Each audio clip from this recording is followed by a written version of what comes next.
Hi, Kim. Can you hear me? I can hear and see you. So, Sit back just a little. I'm sorry? Sit back just a little bit. Perfect. Okay, great. Thank you. Thank you.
Good afternoon, Dr. Ferrer. Would you like to get started?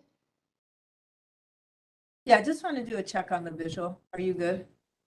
I can see you. It's a little dark, but I think it's the cloud cover outside your window. Okay. All right, then we'll get started. Okay, great.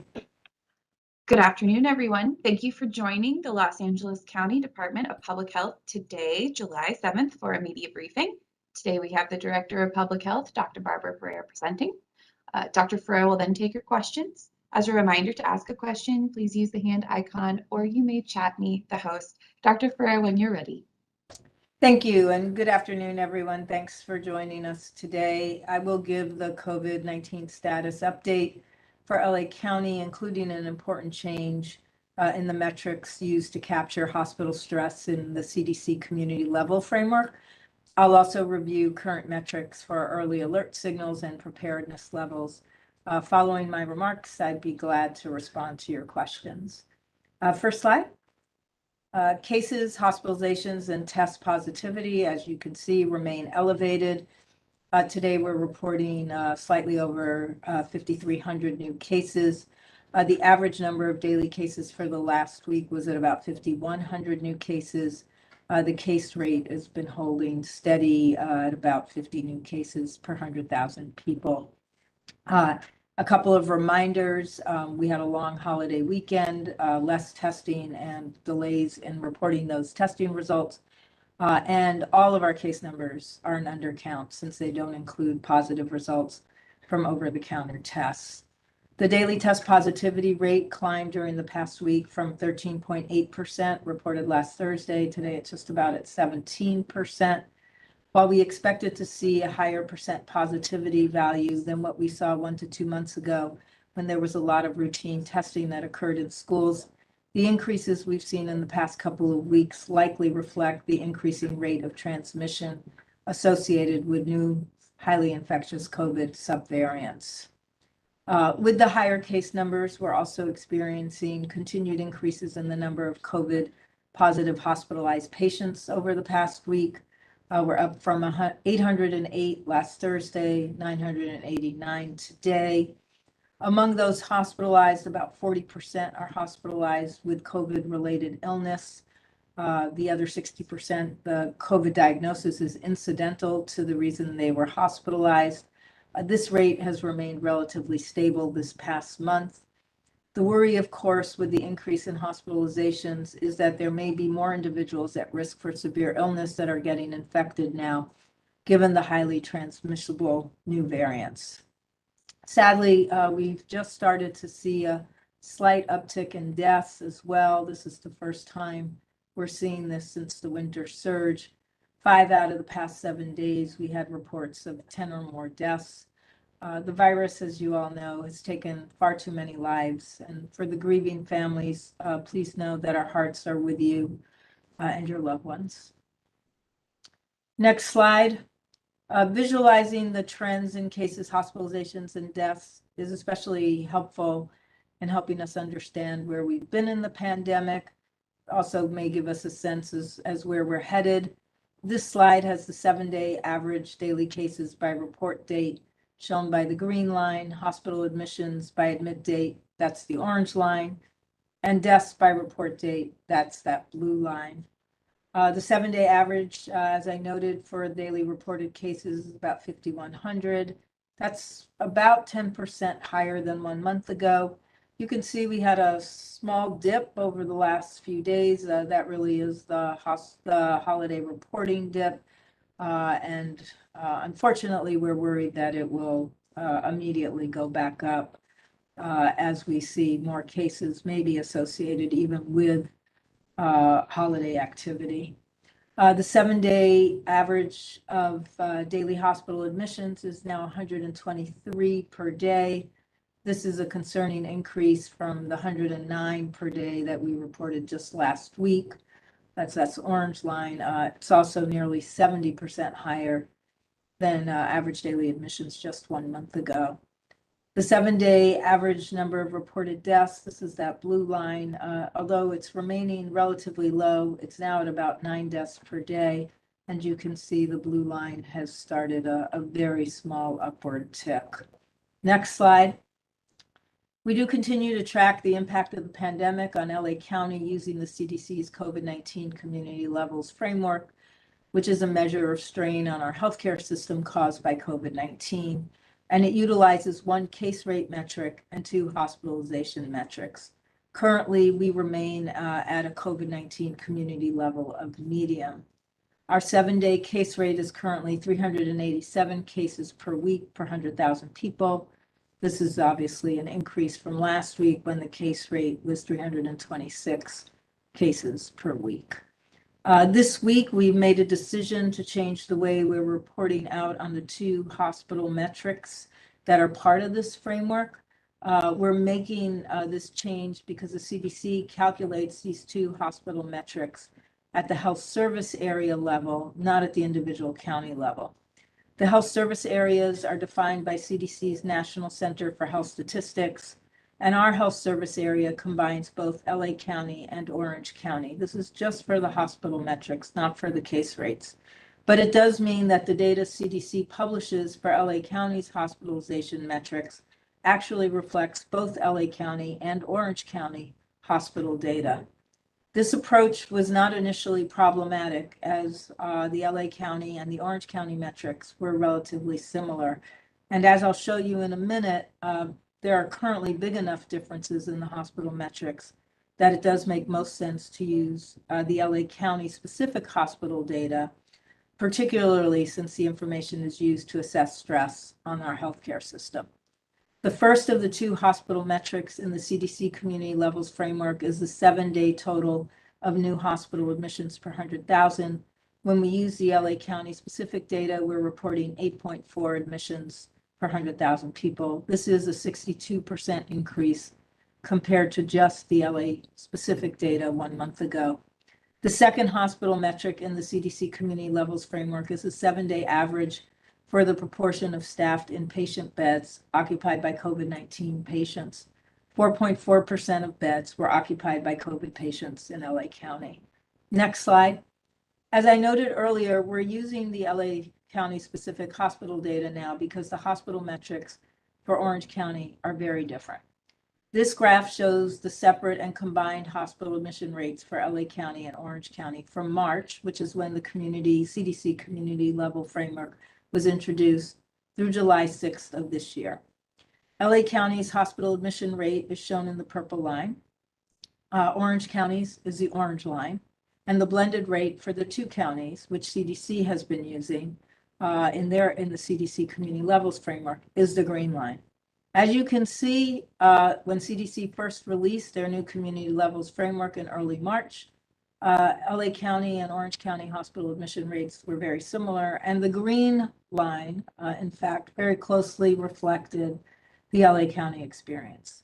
However, as we've entered the summer, the admission rates for the two counties diverged considerably, with LA County's notably lower. As of July 6th, LA County's hospital admission rate is 8.4 per 100,000 people per week, and Orange County's is 13.3. The composite admission rate that's reported by CDC today is 9.8. Given this divergence, which now actually will affect the level assignment and designation, we're going to use the LA County specific data in determining the hospital metrics that are used to make the designated community level assignments for LA County. Next slide. This week, we again analyzed when our hospital admission rate will reach or surpass 10 admissions per 100,000 people per week, which would move our county into high in the CDC's COVID-19 community levels framework. This analysis uses LA County data instead of the blended LA County, Orange County hospital data reported out by the CDC. The newest projected date of crossing the threshold of 10 admissions per 100,000, shown by the green dash line, is now next week on July 14th. Now, this projection is based on the rate of increase in hospital admissions over the past 2 weeks. And as a reminder, because of that, we can't predict with certainty what the future hospitalization trend will look like. However, it is looking more likely, as cases and admissions have continued to increase, that we'll enter the high community level designation later this month. Should we remain in the high community level designation for 2 consecutive weeks, universal indoor masking in alignment with CDC would be implemented across LA County. Next slide. Since hospital metrics measure the impact of COVID transmission a few weeks after it occurs, we do continue to track other metrics that provide earlier indications of increasing risk, both in the community and also in specific sectors of the county. As a reminder, we're not including school outbreaks in our early alert signals right now, since most schools are closed for the summer. 6 of the 7 early alert signals we're tracking continue to convey cause for medium or high concern. This week, we're using our early alert signal to track the new subvariants BA.4 and BA.5. Previously, we were tracking the percent of specimens that tested positive for BA.2, the BA.2 subvariant and its sublineages. However, given the declines in BA.2 and the increases and rising concerns about BA.4 and BA.5 subvariants, we'll now track these newer 2 subvariants instead on the early alert signal. Currently, BA.4 and BA.5 combined accounted for nearly 40% of the specimens that were sequenced, and that signals high concern. The number of worksite clusters this past week did decrease compared to the week before, moving this level of concern from high to medium. We do believe the decline, however, could be very much related to decreased reporting over the holiday weekend, so we're going to need to continue to watch this metric closely. I'm going to go ahead and just give a little bit more detail on a couple of these early alert signals in the next few slides. Let me go on to the next slide.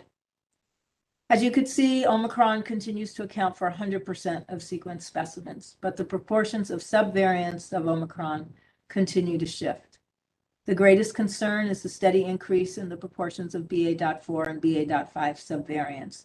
Those are the red sections at the top of each bar on the right. To date, we've detected a total of 677 positive sequence specimens of these two subvariants, 285 of BA.4 and 392 of BA.5. In the week that ended June 18th, BA.4 and BA.5 accounted for just under 40% of the sequenced specimens. That's about 2.5 times higher than just 2 weeks ago. And as you can see, BA.5 is now dominating in terms of the two between the two, BA.4 and BA.5. CDC does estimate that across the county, for the week that ended July 2nd, BA.4 and BA.5 combined accounted for just over 70% of the specimens. That, again, considerable increase from 39% just 2 weeks ago. Both the national data and the LA County data, BA.4 and BA.5, continue to outcompete the BA.2 subvariant and its sublineages. The BA.5 subvariant, as I noted here, it is increasing at a faster rate than BA.4. And as we noted last week, BA.4 and BA.5 remain of special concern because of their higher transmissibility and their ability to reinfect people who were infected with other Omicron subvariants. It's highly likely that the increased circulation, particularly of BA.5, is going to contribute to increased risk for infection among many in our communities. Next slide. With more cases, we're obviously seeing more people needing medical attention, and not just at our hospitals, but also at our emergency departments and urgent care centers that are filled with many folks needing care for their COVID-related illness. On this slide, you could see the blue line is showing the 7-day rolling average percentage of emergency department encounters that were COVID-related between March 1st and July 3rd of this year. The proportion of ED cases that have involved people seeking care for COVID has been steadily increasing, and it remains of elevated concern. For the 7-day period that ended July 3rd, 8.4% of ED encounters were classified as COVID-related. This is much higher than the 6% we saw just a month ago. So we're going to continue to monitor this closely as well. Next slide. The number of outbreaks per week in skilled nursing facilities, as you can see on this purple line, it continues to remain a level of high concern, but it is promising to note that there's been a slight decrease since a couple of weeks ago, and that reflects hopefully progress in controlling outbreaks. There were 25 new outbreaks, however, in the 7 days that ended July 5th, but this is a small decrease from the 35 outbreaks that we saw for the week that ended June 28th. The ongoing high level of outbreaks in nursing homes continues to reflect the high transmission in the community, and it presents an ongoing challenge to the residents and the staff in all of the facilities. Nursing home residents are among the most medically vulnerable residents in our county, and they can experience severe outcomes from a COVID infection. Reducing viral transmission in the community would go a long way to protecting our most vulnerable residents, including those that reside in our nursing homes. Over the same time frame, new outbreaks for people experiencing homelessness, and that's what you could see with the green line, did increase slightly. Because people who are unhoused are also uniquely at risk for severe COVID, we do continue to work closely with partners who provide direct services for the unhoused, assuring access to testing, vaccination and boosters, and quarantine and isolation sites. Similar to those at nursing homes, the best strategy for reducing spread among these highly vulnerable populations is to reduce spread in our community. Next slide. As we face a fresh wave of a new rising subvariant, we do remain focused on preparedness for what may come next.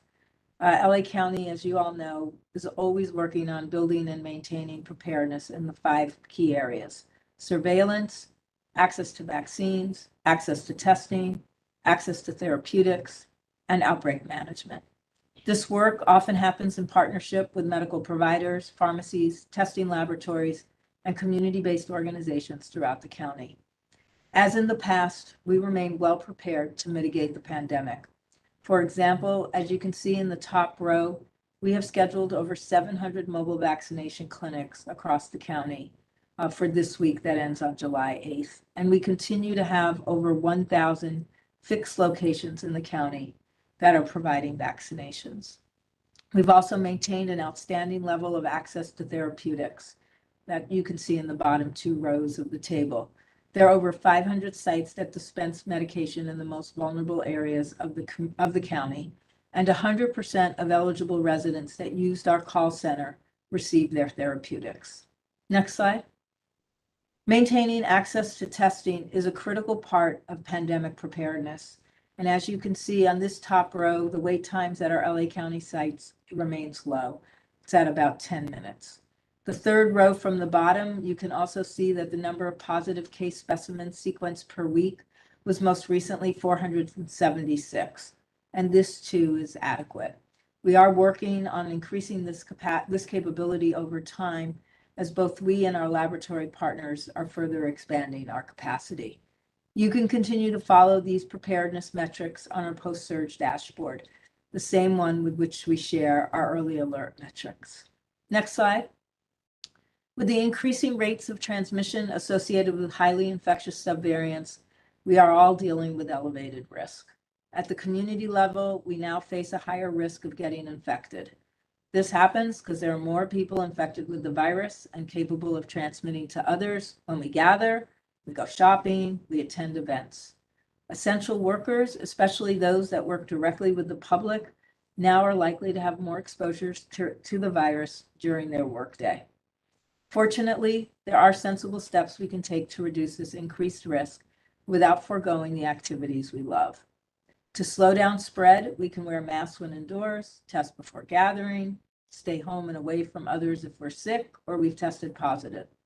To reduce stress on the healthcare system and prevent the worst outcomes that are associated with COVID, we can get vaccinated and boosted, and we can help those around us get their vaccinations and their booster doses.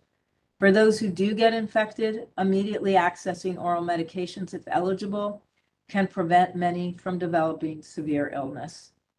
Because some people do face much higher risk of severe outcomes as a result of a COVID infection than others, reducing risk does remain a collective responsibility. Many people at higher risk of severe outcomes are our friends, our family, and our colleagues. Next slide. Dr. Freer, I had you cut out on my end. I'm not sure if that cut for everybody else. Could I have you reread those last two bullet points? Yeah. I'll take it back from, fortunately, we have sensible steps that we can take to reduce this increased risk without foregoing all the activities we love. To slow down spread, we can wear masks when indoors, test when gathering, and stay home and away from others if we're sick or we've tested positive. To reduce stress on the healthcare system and the worst outcomes associated with COVID, we can get vaccinated and boosted and help those around us get their vaccinations and boosters. For those who do get infected, immediately accessing oral medications, if eligible, can prevent many from developing severe illness. Because some people face much higher risk of severe outcomes as a result of COVID infection than others, reducing risk remains a collective responsibility. Many people at higher risk of severe outcomes are our friends, family, and work colleagues. Next slide. While it can be convenient to assume that most people in LA County are not at elevated risk for severe illness should they get infected, this is actually not true. As you can see on this slide, there are millions of residents at higher risk. This includes the 20% of LA County residents that are still unvaccinated, the 34% of residents who are 50 and older, the 28% of adults that are obese, the 25% who have high blood pressure.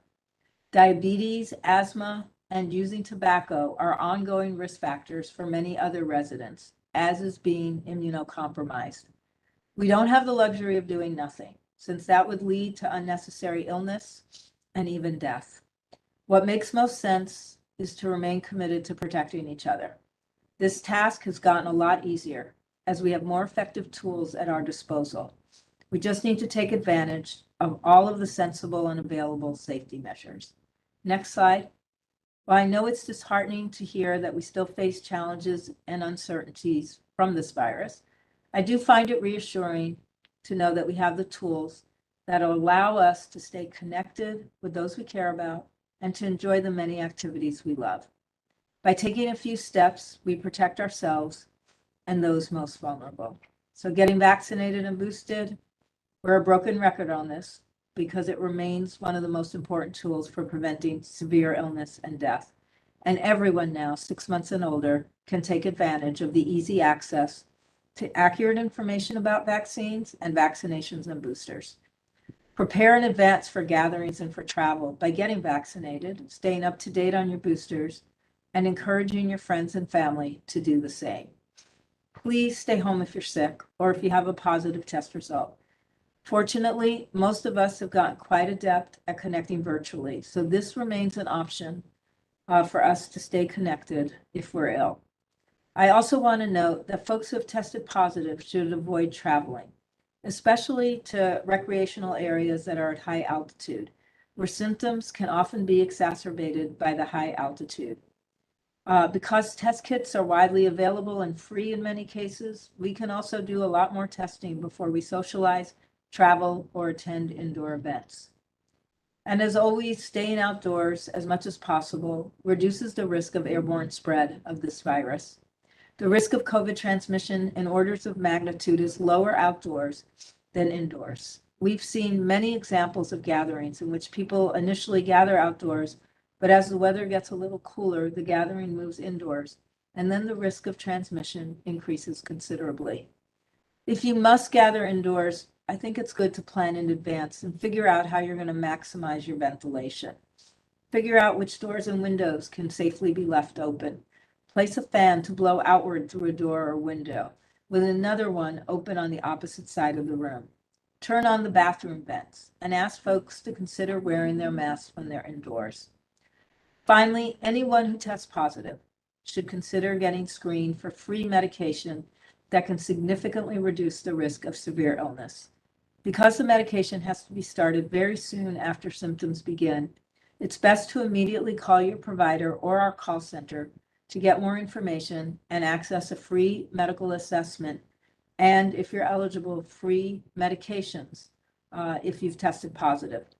Folks can call the LA County Public Health Call Center, 833-540-0473, daily from 8 a.m. in the morning to 8:30 at night. I do also want to note that yesterday the FDA gave authorization for pharmacists to prescribe one of the oral medications, Paxlovid, in order to make it more available to people who might need it. They will have to get screened by that pharmacist. Here in California, we're waiting for the California Board of Pharmacy to approve this option in order for California pharmacists to be permitted to prescribe Paxlovid. We know that this development is going to increase access to life-saving medication for people who become ill with COVID, and we'll be anxious, again, to include those sites where pharmacists will be prescribing Paxlovid on our future maps as soon as that's able to happen. In closing, I just want to extend my thanks to everyone for continuing to do your best. I do encourage us to enjoy the summer while we're reducing risk wherever possible. Thanks, and I'm happy now to answer your questions. Thank you, Dr. Ferrer. As a reminder, if you have a question, you may chat me, the host, or you can use the hand raise icon. Our first question today comes from Jackie Fortier from KPCC. Jackie, you're unmuted. Go ahead. Hi there. I appreciate you, as always, taking our questions. I actually have questions about the Jynneos vaccine today. HHS data shows that LA County has received more than 7,300 doses. Other large metro areas, such as New York City and Washington, D.C., are offering vaccinations to any adult in certain high-risk groups for a few weeks now. I was hoping you could explain, please, why LA County, only people who are cases or close contacts are being offered the Jynneos vaccine. and if you're planning on making the vaccine available to anyone in high-risk groups, like in New York and DC. And then if you could, I don't know if you know off the top of your head, but how many people have received the Jynneos vaccine in LA County? Thank you. Thanks so much, Jackie.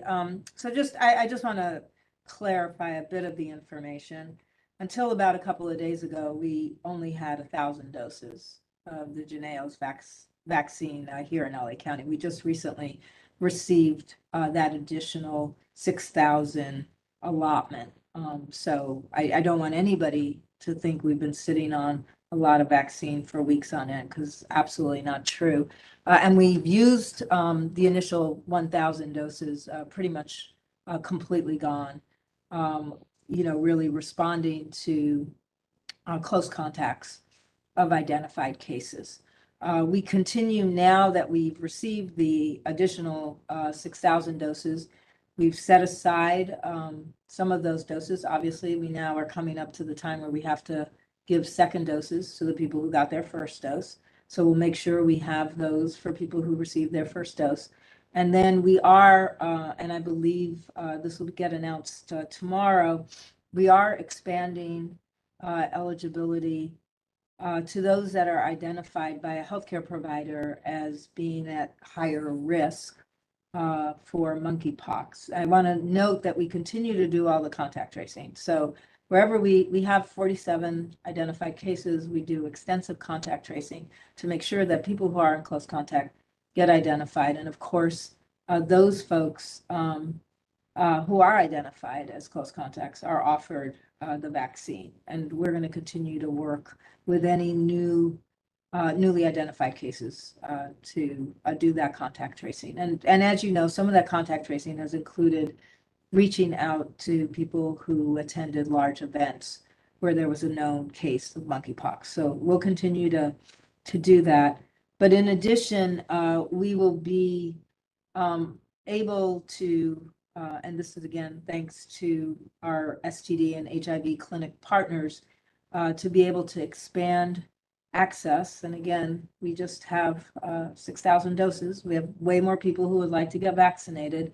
But we'll start with, and this is aligned with the CDC guidance for PEP, an expanded PEP option to gay and bisexual men and transgender women who are patients at an STD clinic where they recently had a diagnosis of rectal gonorrhea or early syphilis, as both of these sexually transmitted infections can increase the risk of monkeypox transmission through the sores that are caused by these infections.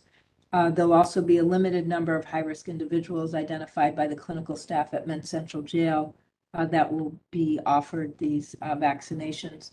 So our clinic partners, our public health partners will directly communicate to patients to provide them details on how and where they'll be able to access the vaccine.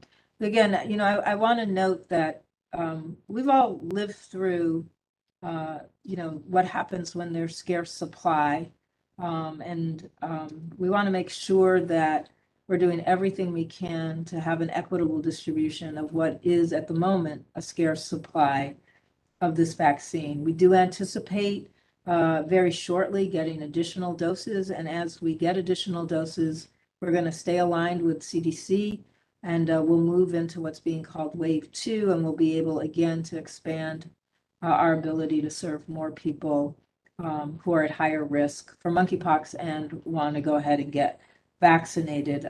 We will probably be able to post a planning document that we're finalizing with our partners, hopefully by tomorrow, talking about the future waves. I mean, it's very hard, again, without all of the supply that we wish we had at the moment, to meet everyone's needs, but we are trying to be responsive in times where we still don't have as much vaccine as everybody would like us to have. So I appreciate that question, Jackie. Our next question comes from Ron Lin from the LA Times. Ron, you're unmuted. Go ahead. Hi, Dr. Ferrer. Thanks so much for taking our questions. Really appreciate it. We have some COVID questions and a lot of monkeypox questions. So first, on a timing issue on COVID, say we hit high a high COVID community level next Thursday, and it hits again the following Thursday. So what's the earliest? When's the earliest LA County could enter a new universal mask mandate? Would be like Thursday, July 21st, or Friday, July 22nd, or the week after that. Yeah, Go- it would, Mhm. let me just answer that. Sure. 2 weeks, so Thursday's the day we post. So it would be let's say we enter into high this Thursday, it would be 2 weeks from this Thursday, this upcoming Thursday, not today. So next week, what would that be? The 14th, I think. Mhm. So if we entered into high on the 14th, it would be 2 weeks later. If we stay in high for those 2 weeks. So if we're high on the 14th and the 21st, we would do a universal mask mandate on the 28th. That's Assuming we remain high on the 28th. got it. Okay. And So then really, we would issue that masking, that universal indoor masking on the 29th. got it. So it would be if we're high on the 14th, high on the 21st, and high on the 28th, we would go high on the 29th. And we Yes. would go into a mask mandate on the 29th. Got it. Yes. And then second, I sometimes get comment from people, wondering whether they can really trust hospitalization figures since they say, the whole for and with COVID question. Are hospitals and emergency rooms yet reporting strain? And can you just share your rationale for I guess some people are saying that, well, hospitals aren't being overwhelmed. Why should we do a mask mandate? And then I have some monkeypox questions after that. Yeah, thanks. So, I appreciate that. I think we all are in agreement that waiting until hospitals are overwhelmed is way too late to try to do much about slowing transmission. The time to slow transmission is actually when you start seeing indicators that you're having more utilization at your hospitals. And, we are remaining aligned with CDC on, their metric that says, when you have a lot, I think it's kind of subtle, but I think it's important. When you have a lot of cases and a lot of transmission, your case rates are really high, and everyone knows ours are really, really high. And you start seeing increases in what's going on in your hospitals, that's a time to start getting worried and to start trying to do something to slow down transmission. We're not going to be able to completely eliminate transmission of these highly infectious new subvariants, but we can definitely make a better effort to slow transmission down so that the increases at the hospitals don't end up creating the kind of stress that we saw both during the Omicron winter surge and the previous winter surge. So, I understand the concern. I also understand and hear from lots of other people who are wondering why we're not putting the mask mandate on, back right now, since it's a safety measure that would keep a lot of people out of the hospital in the first place. So, I think there's lots of different ways to look at this. I think what CDC is trying to get us to acknowledge is that if you've got a lot of cases and you've got increases in your hospital metrics, it's time to start thinking about layering in some of those safety measures. And this is a pretty simple safety measure to layer in. So thanks for that. And I'll try to answer your monkeypox questions. Yeah, it was just there's been some criticism that there hasn't been enough public health messaging around monkeypox. Wondering if you can address how you're reaching out to communities about this issue to make it clear about the current risks. On vaccines, when do you think we'll get sufficient supplies for people who want the vaccine? How long does it take to be fully vaccinated? You mentioned last week that outbreaks were tied to two parties. Can you identify them? And have there been other super spreading events, and what activities at those events contributed to the outbreak? And if you can't get vaccinated, what advice can you offer people at high risk of exposure to take to reduce their risk? Thank you. Yeah, those are great questions. Hopefully I'll get them all. What we've heard about vaccine supply is that we're likely to get another shipment.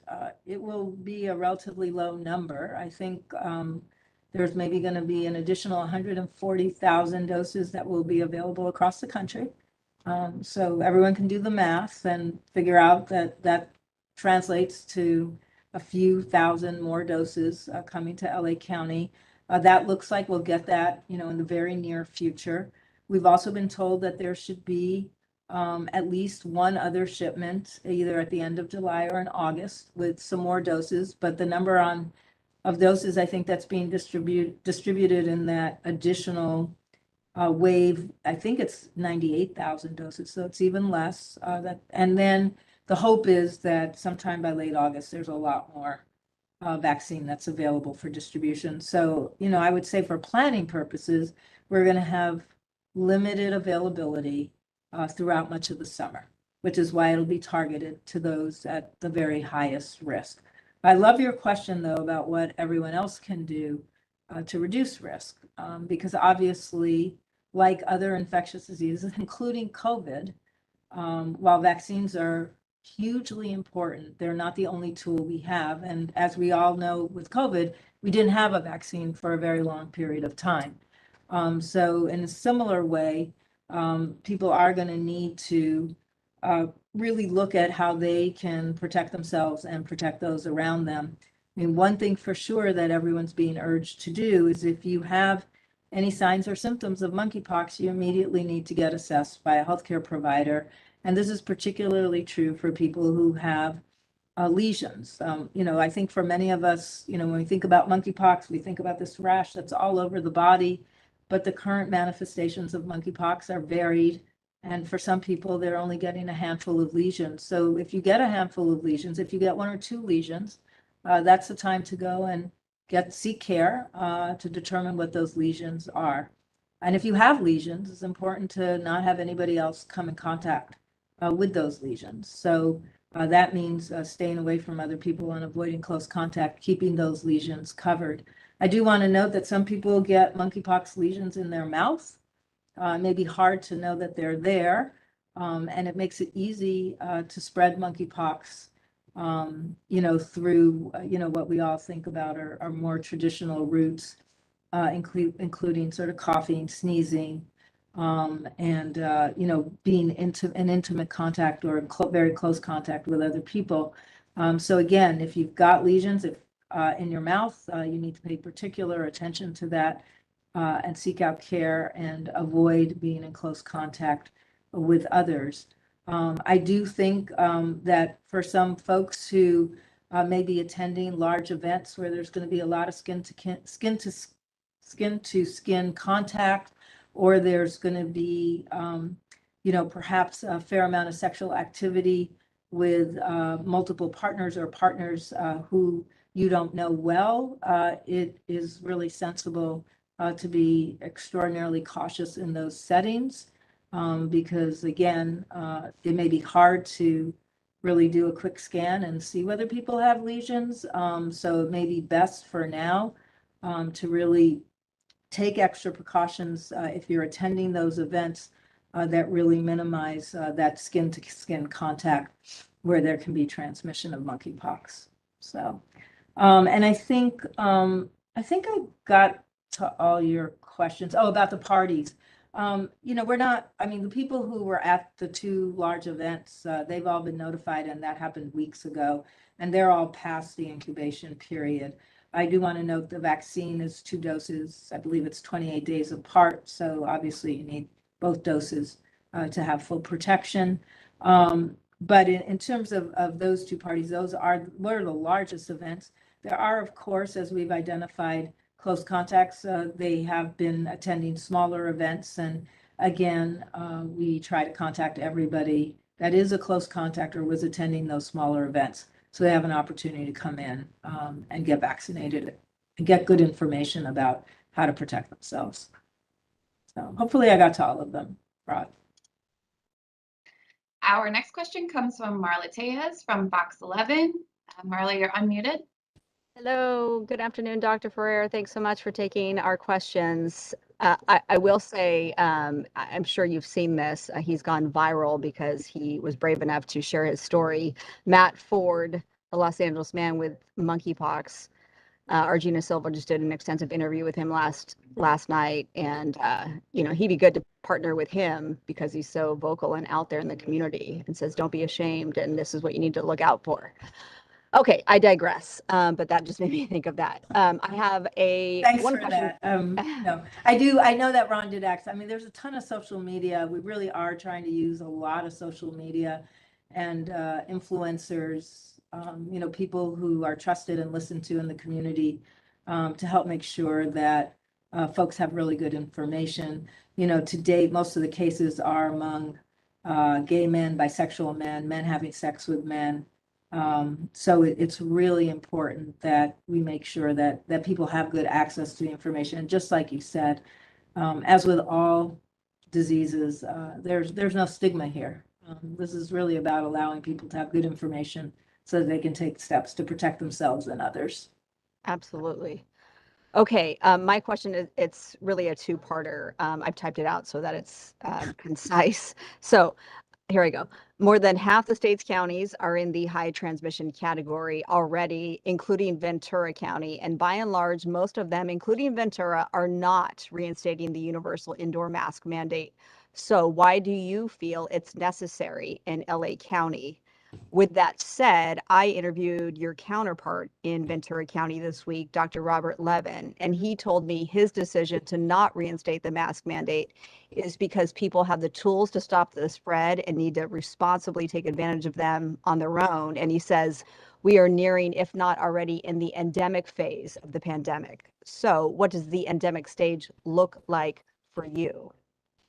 Yeah, thanks so much, Marla. It's Thank a you. great question. And obviously, we have enormous respect for the other county officials, for the county officials in other jurisdictions and their decisions. I do want to say, similar to the concerns that were raised in Alameda County when they first introduced their universal masking safety protocols a few weeks back. That for us, equity issues are paramount. And while it's true we have an amazing set of tools that we can all use to protect ourselves, and in fact, some of those tools will protect lots of other people as well, there are many people who are particularly in essential work environments where they would benefit if more people around them were actually using some of the safety precautions that we know work. And that's the case with masking. So yes, super important and super effective for each of us to put on a well-fitting, high filtration mask. But it's a lot better, particularly if you're at work and you're going to have hundreds of exposures, if everyone that's around you also is wearing that well-fitting mask. So I think partly we're such a large jurisdiction, partly we've witnessed, really tragic and unconscionable differences and disproportionality who's been the hardest hit. That we want to make sure that where we have a simple and effective tool that can be used, it's not perfect, but it will help slow transmission. It will help protect our essential workers, that we make sure that we're using that tool when the risk level gets high. So I think I sort of rest there. We would like to have this be a short period of time. We'd like to never actually go into that sort of high community level, but should we go there, we will need to really work together to quickly get ourselves back to that medium community level, at which point we'll return to optional masking indoors with a strong recommendation. I also want to point out that there are many places where everyone has to wear a mask. So I know sometimes it gets treated as if like no one has to wear a mask, it's free choice everywhere, but that's absolutely not true. Everyone on public transit in LA County needs to wear their masks. Everyone at healthcare facilities, everyone at congregate care facilities, everyone in our shelters, people who are working and are staying inside our prisons and our jails. These are all sites where people are still wearing their masks to try again, keep transmission as low as possible. So we do have other sites where people are wearing the masks. I also want to point out that we are a county department where everybody has to wear their masks indoors, and there are many other businesses that also require masking indoors. We implemented indoor masking about a week and a half ago when we too started seeing, like everyone else, lots more outbreaks at the work sites, disrupting, in fact, essential work that was happening and creating risk for many of our employees, some of which are vulnerable, as employees are everywhere. So again, I think this is an appropriate step that we'll take should we again reach that high community level, which really stands for a significant increase in risk of transmission and risk of sort of the associated disruptions and heartache that can come with that higher level of transmission. But thanks for that. And hopefully that answered it, your question. Our next question comes from Carlos Granda from ABC, KABC. Carlos, you're unmuted. Go ahead. Hi, doctor. Thank you again for taking our calls. Two quick questions. Did you say there's a chance or likely that by next Thursday we could go into the high community level? And secondly, school is only about 6 weeks away, and we're seeing increasing number of cases of children in daycare centers and camps getting. How concerned are you when they start going back to school? Yeah, thanks so much. So let me just clarify on high community level. I cannot predict with any degree of certainty when or if we'll move into high community level. All we could do is do what we've been doing for the last few weeks, which is projecting based on the rate of increase in admissions over the last 2 weeks, what might happen if that same rate of increase continues into the future. So if that same rate of increase that we're seeing in hospital admissions continues, we could in fact hit that threshold of 10 new admissions per 100,000 individuals on July 14th.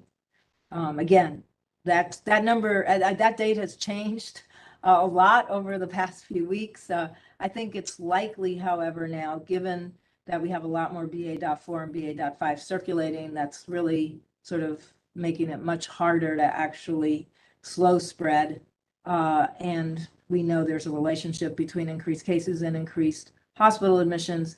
I think it's likely at some point this month that we might in fact move into that high community level. And in terms of concerns around schools, childcare, camps, because you're right, and probably for those folks listening that might be parents, they're experiencing this. There's a fair amount of transmission everywhere, at work sites, at camps, at school, summer schools, because we have a lot of community transmission. And so, yes, our goal really would be that before school starts in the late summer, early fall, we actually can slow transmission down. The best way for us to create a lot of safety, both at schools and at those higher risk settings like our nursing homes, is to get transmission down to a much lower level. So that's the work, I think, of the summer, and to get more people vaccinated and boosted so that we can reduce the serious consequences associated with infection. So we've got work in front of us to do collectively. I urge everyone to really be part of the solution. Thanks, Dr. Thanks. Ferrer. Any closing remarks? No, but I did want to note I had to step out. So, thanks a lot, everyone. And again, if we didn't get to your questions, please go ahead and send them in. We're likely early next week to go ahead. We might hold an additional briefing for the media just around the monkeypox plans, because I know there's a lot of questions around that. We'd like your help in making sure that there's transparency and good communication. So thanks again for all your help with everything. Thank you, Dr. Ferrer. For those who would like to ask additional questions, a reminder that you can send them to our media inbox at media@ph.lacounty.gov. Our media inbox team is standing by. Our Spanish remarks will begin at 3 p.m. if you'd like to stick around for those. Otherwise, we'll see you next week. Thank you.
Hi, Diana. Are you ready to get started?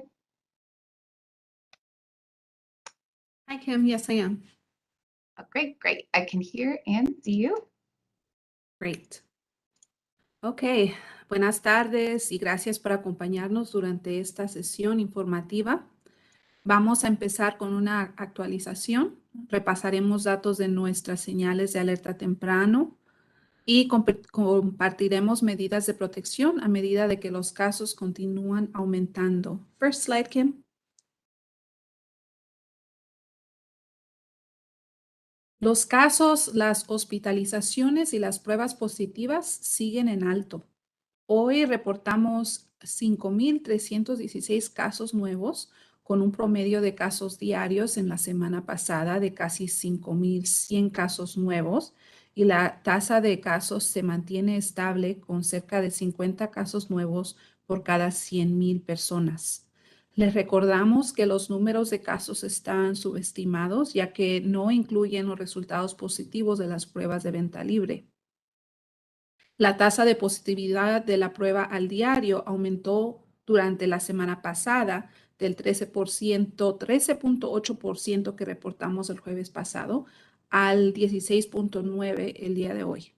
Aunque esperábamos ver porcentajes de positividad más altos que los que se notaban hace 1 o 2 meses cuando se realizaban muchas pruebas de rutina en las escuelas, los aumentos que hemos visto en las últimas 2 semanas quizá reflejen la tasa creciente de transmisiones asociadas con las nuevas subvariantes de COVID altamente infecciosas. Con los números de casos más altos, estamos notando aumentos continuos en la cantidad de pacientes hospitalizados con COVID durante la semana pasada, de 808 el jueves pasado a 989 el día de hoy. Entre los hospitalizados, casi el 40% están hospitalizados con enfermedades relacionadas al COVID. Esta tasa se ha mantenido estable, pero sí hay una preocupación sobre el riesgo elevado que las subvariantes pues son más infecciosas.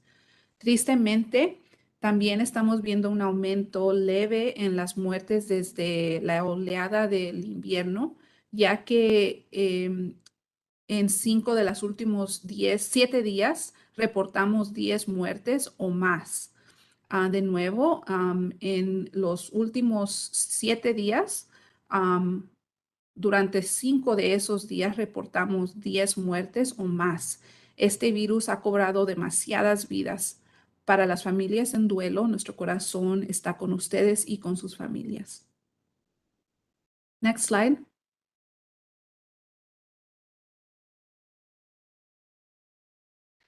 Ahora vamos a visualizar las tendencias en casos, en hospitalizaciones y muertes, ya que es una manera útil de comprender dónde hemos estado durante la pandemia y hacia dónde nos dirigimos. Esta gráfica incluye el promedio de casos diarios de 7 días por fecha de informe, que se muestra en una línea verde, las admisiones hospitalarias por fecha de ingreso, que se muestran con una línea anaranjada, y las muertes por fecha de informe, que se muestran en una línea azul. El promedio de 7 días de casos notificados diariamente supera los 5,100 por día, lo que representan un 10% más que hace un mes. El promedio de 7 días de ingresos hospitalarios diarios es de 123 por día. Es un aumento alarmante de los 109 por día que se reportaron la semana pasada. Esto también es casi un 70% más alto al promedio de admisiones diarias de hace un mes. El número promedio de 7 días de fallecimientos reportados, que se muestra aquí con una línea de tendencia azul, sigue siendo un número relativamente bajo, alrededor de 9 muertes por día, pero está subiendo. Next slide.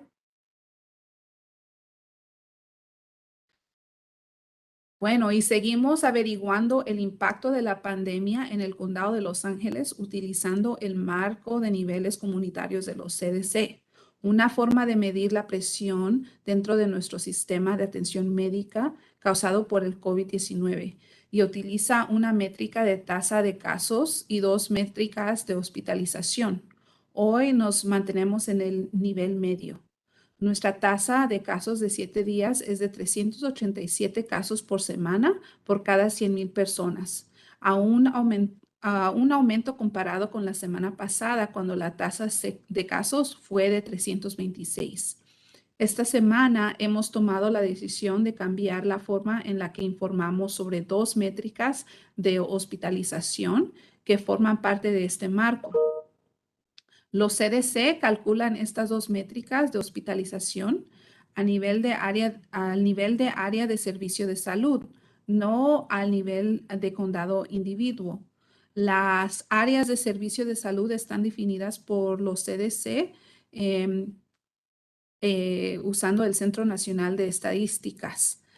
Nuestra área de servicio de salud está combinando el condado de Los Ángeles y el condado de Orange, lo que significa que los datos que publican los CDC para las métricas de hospitalización del condado de Los Ángeles en realidad reflejan tanto el condado de Los Ángeles como el condado de Orange.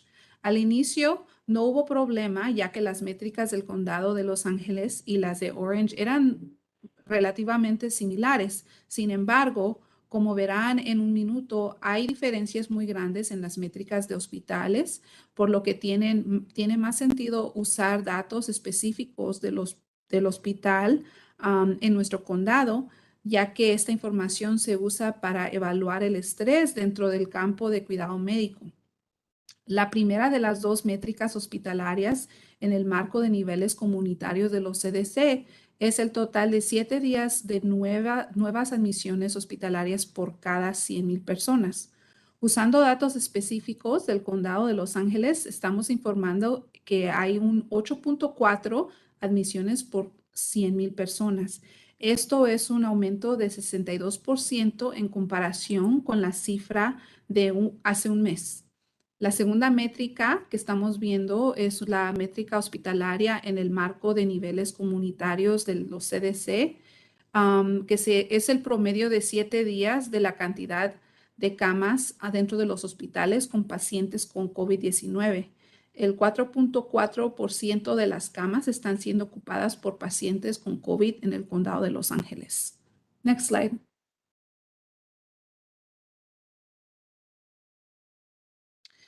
Como ya dije, ahora estamos usando datos específicos sobre nuestro condado porque las métricas de hospital para el condado de Orange son muy diferentes. Esta gráfica muestra las tasas de ingreso hospitalario. Están separadas y combinadas. Verán datos desde marzo hasta el 6 de julio de este año dentro del condado de Los Ángeles y el condado de Orange, cuando se inició el marco a nivel comunitario. La tasa de admisión hospitalaria del condado de Los Ángeles se muestra con una línea morada, la del condado de Orange con una línea anaranjada, y la tasa que combina los 2 condados es una línea verde. Como verán, cuando los CDC lanzaron su marco de niveles comunitarios a principio de marzo, las tasas de admisión hospitalarias del condado de Los Ángeles y del condado de Orange eran similares. Sin embargo, al inicio del verano, las tasas de admisión para los condados difirieron ampliamente, notando que el condado de Los Ángeles tiene cifras más bajas. A partir del 6 de julio, las tasas de hospitalización del condado de Los Ángeles es de 8.4 por cada 100,000 personas por semana y la del condado de Orange es de 13.3.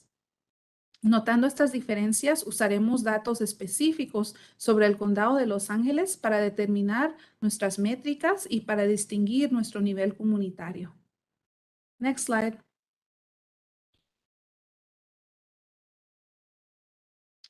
Esta semana estamos pendientes de cuándo nuestra tasa de ingresos hospitalarios llegará o superará los 10 ingresos por cada 100,000 personas por semana, lo que nos llevaría a nuestro condado a un nivel alto en el marco de niveles comunitarios de COVID-19 de los CDC. El análisis de hoy utiliza datos del condado de Los Ángeles en lugar de datos combinados del condado de Los Ángeles y el condado de Orange reportados por los CDC. La fecha proyectada para cruzar el umbral de 10 admisiones por cada 100,000, mostrada con una línea discontinua de color verde, es el 14 de julio. Esta proyección se basa en la tasa de aumento en las admisiones hospitalarias durante las últimas 2 semanas. Tengan en cuenta que aún no podemos anunciar con certeza cuál será la tendencia de hospitalización en el futuro. Sin embargo, es más probable, dado los casos y las admisiones que han seguido aumentando, que llegaremos al nivel comunitario alto a fines de este mes. Y si estamos en este nivel alto durante 2 semanas consecutivas, se va a tener que implementar el uso universal de mascarillas al entrar a cualquier lugar en concordia con los CDC en todo el condado de Los Ángeles. Next slide.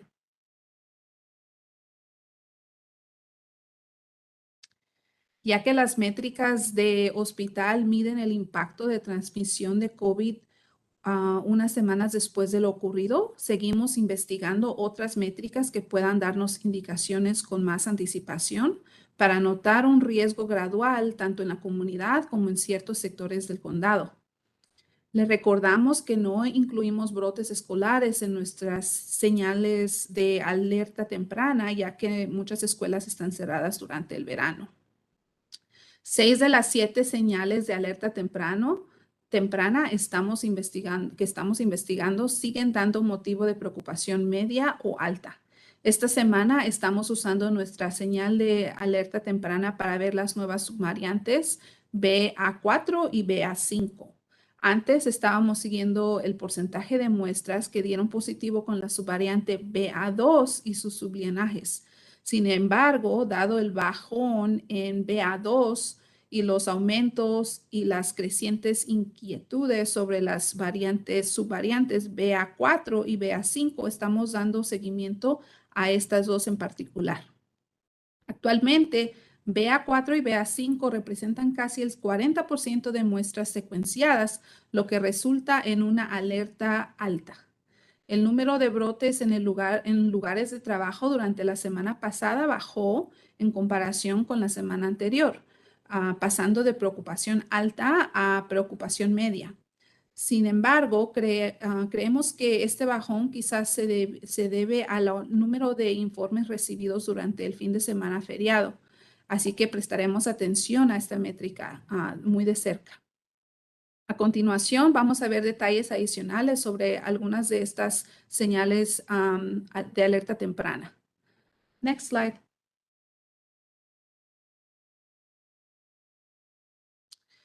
Vemos que hasta la fecha hemos detectado un total de 677 muestras positivas con estas dos subvariantes.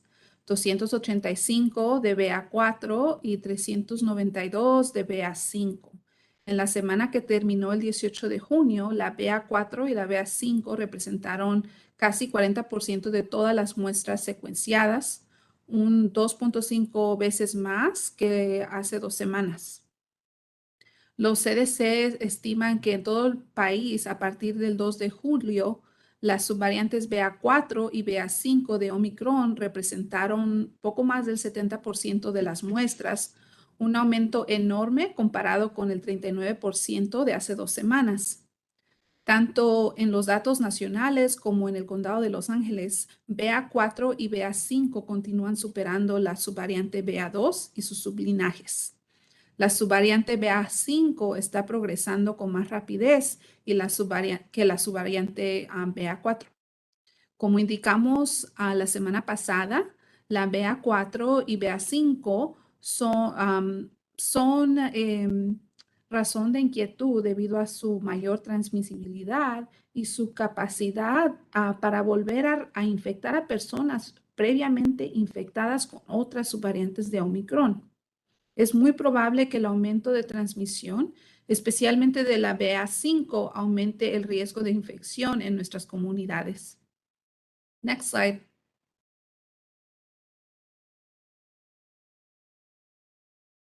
Con más casos positivos, vemos que más personas necesitan atención médica y nuestros departamentos de emergencia y centros de atención urgente están repletos de personas que necesitan atención relacionada con el COVID. Como pueden ver en esta gráfica, la línea azul muestra el porcentaje promedio de 7 días de visitas al departamento de emergencias relacionadas con COVID entre el 1 de marzo y el 3 de julio de este año. La cifra de casos de urgencias que tratan con personas que buscan atención médica por tener COVID ha subido y es motivo de gran inquietud.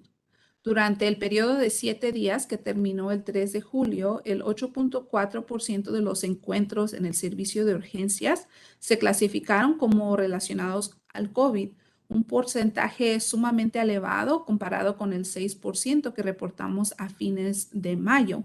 Seguiremos observando esto de cerca. Next slide.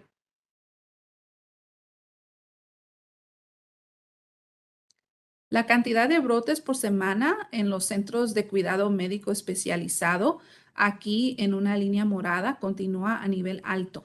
Notamos un pequeño bajón, lo que refleja una mejoría en el control de brotes. Hubo 25 brotes nuevos durante los 7 días que terminaron el 5 de julio, una rebaja a comparación con los 35 brotes que vimos la semana que terminó el 28 de junio.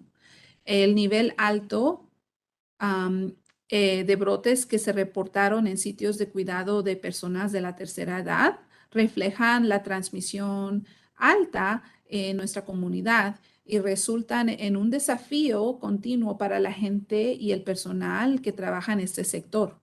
Este grupo se encuentra entre los residentes más vulnerables desde el punto de vista médico y pueden pasar por enfermedades graves si se infectan con COVID. Debemos reducir la transmisión viral en la comunidad, ya que ayuda a proteger a nuestros residentes más vulnerables, incluidos los que viven en estos sitios. Durante el mismo periodo de tiempo, los brotes nuevos entre personas sin vivienda que verán en la línea verde aumentaron ligeramente, debido a que las personas sin techo también tienen un riesgo único de COVID severo. Seguimos trabajando en colaboración con grupos que brindan servicios directos, asegurando el acceso a las pruebas, a las vacunas, los refuerzos y a sitios de cuarentena y aislamiento. Al igual que en los hogares de cuidado para personas de la tercera edad, la reducción de transmisión en general va a reducir la transmisión entre las personas sin vivienda. Next slide.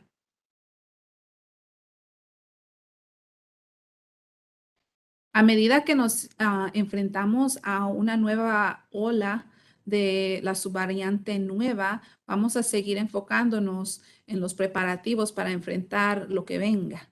El condado de Los Ángeles siempre está trabajando para construir o mantener preparadas 5 áreas clave: la inspección, el acceso a las vacunas, pruebas y tratamientos y el manejo de brotes. Esto es posible por medio de la colaboración con organizaciones comunitarias, con médicos, farmacias y laboratorios de pruebas en todo el condado. Seguimos preparándonos para mitigar la pandemia. Por ejemplo, como verán en la fila superior, hemos programado más de 700 clínicas de vacunas móviles en todo el condado durante los 7 días que terminaron el 8 de julio y seguimos con más de 1,000 sitios fijos que brindan vacunas en el condado. Mantenemos un nivel elevado de acceso a los medicamentos, como verán en las filas inferiores de la tabla.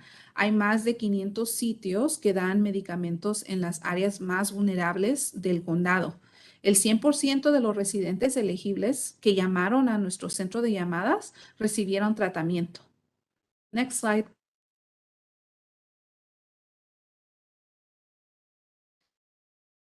El mantener acceso a las pruebas es una parte esencial. Como puede ver en la fila superior, los tiempos de espera en nuestros sitios son bajos, con un promedio de 10 minutos. En la tercera fila podrán ver que la cantidad de muestras de casos positivos secuenciados por semana fue de 476. Estamos trabajando para aumentar esta capacidad con el tiempo. Ustedes podrán seguir estas métricas de preparación en nuestro panel posterior a la oleada. Next slide. Con el aumento de las tasas de transmisión asociadas con las subvariantes altamente infecciosas, todos estamos enfrentando un riesgo elevado. A nivel comunitario, corremos un mayor riesgo de infectarnos. Esto sucede porque hay personas infectadas con el virus y capaces de transmitirlo cuando nos juntamos en persona, cuando vamos de compras o asistimos a eventos. Es probable que los trabajadores esenciales, especialmente aquellos que están trabajando directamente con el público, estén más expuestos al virus durante sus horas de trabajo. Lo bueno es que tenemos medidas sensatas que podemos tomar para reducir este riesgo sin parar todas las actividades que disfrutamos. Para frenar esta transmisión, podemos usar mascarillas cuando entremos a cualquier lugar, hacernos la prueba antes de vernos en persona y quedarnos en casa y lejos de los demás si estamos enfermos o hemos dado positivo. Para reducir el estrés y la presión dentro del sistema de atención médica y peores resultados asociados con el COVID, podemos vacunarnos y reforzarnos. También podemos ayudar a quienes nos rodean a recibir vacunas y refuerzos. Para aquellos que salen positivos, tenemos medicamentos, pueden averiguar si son elegibles, ya que eso puede evitar el desarrollar una enfermedad grave. Debido a que enfrentamos un riesgo mucho mayor, debemos reducir los riesgos tratándolos como una responsabilidad colectiva. Las personas con riesgo elevado son nuestros amigos, familiares y compañeros de trabajo. Next slide.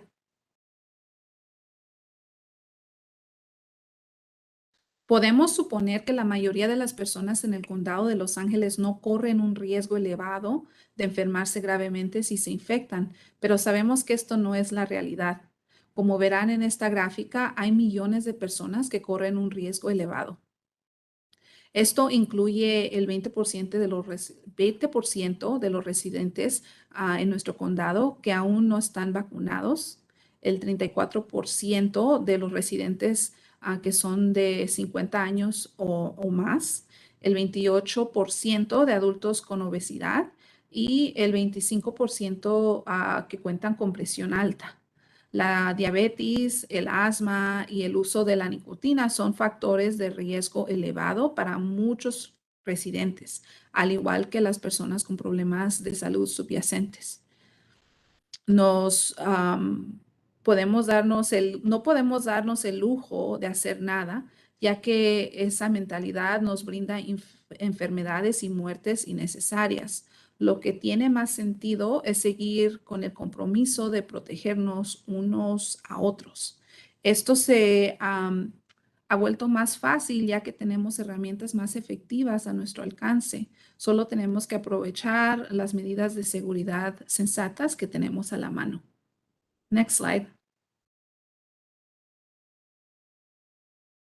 Si bien es difícil escuchar que aún enfrentamos inseguridades y desafíos por el virus, nos tranquiliza saber que tenemos herramientas que nos van a ayudar a mantenernos conectados con nuestros seres queridos y aún podemos disfrutar de muchas actividades. Al seguir unos pasos, nos protegemos y nos cuidamos a nosotros mismos y a los más vulnerables. Vacunarse y reforzarse es una de las herramientas más valiosas para prevenir enfermedades graves y fallecimientos. Todas las personas mayores de 6 meses pueden aprovechar el acceso a la información y a las vacunas.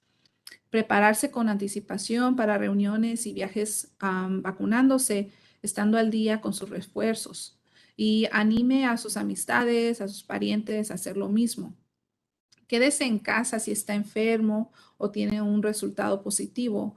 Lo bueno es que la mayoría de nosotros pues ya nos hemos vuelto expertos en conectarnos virtualmente. Es una opción buenísima si está enfermo. También quiero señalar que las personas que dieron positivo deben evitar viajar, especialmente a áreas que están a gran altura, donde los síntomas pueden sentirse más fuertes por la altitud. Debido a que los kits de prueba están ampliamente disponibles y gratuitos en muchos lugares, podemos hacernos la prueba con más frecuencia antes de convivir, viajar o ir a eventos dentro de lugares muy poco ventilados. Estar al aire libre, tanto lo más que se pueda, para reducir el riesgo de transmisión del virus. El riesgo de transmisión de COVID es mucho más bajo al aire libre que estando adentro. Hemos visto muchos ejemplos de reuniones en los que las personas inicialmente se reunieron al aire libre, pero cuando el clima se vuelve un poco más fresco, las reuniones se trasladan al interior y el riesgo de transmisión aumenta mucho más. Debido a esto, si planea reunirse adentro, planee con anticipación cómo va a ventilar el sitio. Averigüe qué puertas y ventanas se pueden dejar abiertas de forma segura. Quizás puede colocar un ventilador para que sople el aire hacia afuera y a través de una puerta o ventana con otra abierta en el lado opuesto. Puede también encender las rejillas de ventilación en el baño y pedirle a las personas que consideren usar mascarilla al estar adentro. Finalmente, cualquier persona que obtenga un resultado positivo debe considerar hacerse una prueba de detección para obtener medicamentos gratuitos que pueden reducir el riesgo de una enfermedad grave. Debido a que el medicamento debe iniciarse poco después de que comiencen los síntomas, es mejor llamar de inmediato a su médico o a nuestro centro de llamadas para obtener más información y recibir una evaluación gratuita y, si es elegible, una prescripción gratis. Puede llamar al Centro de Llamadas de Salud Pública del Condado de Los Ángeles al número en la pantalla que voy a leer 2 veces. Es el 833-540-0473. De nuevo, 833-540-0473, todos los días de las 8 de la mañana a las 8:30 de la noche. También quiero compartir que ayer la FDA autorizó a los farmacéuticos a recetar un medicamento llamado Paxlovid para que esté disponible muy pronto para aquellos que lo necesitan.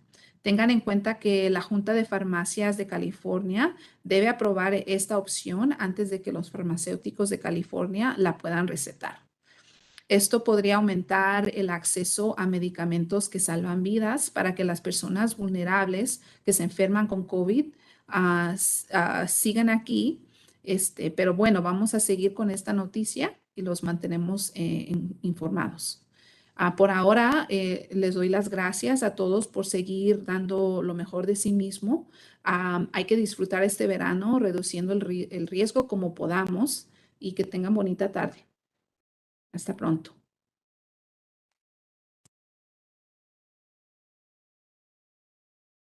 Thank you, Tiana, and thank you to everyone who joined us today. As a reminder, additional media questions can be sent to our media inbox at media@ph.lacounty.gov.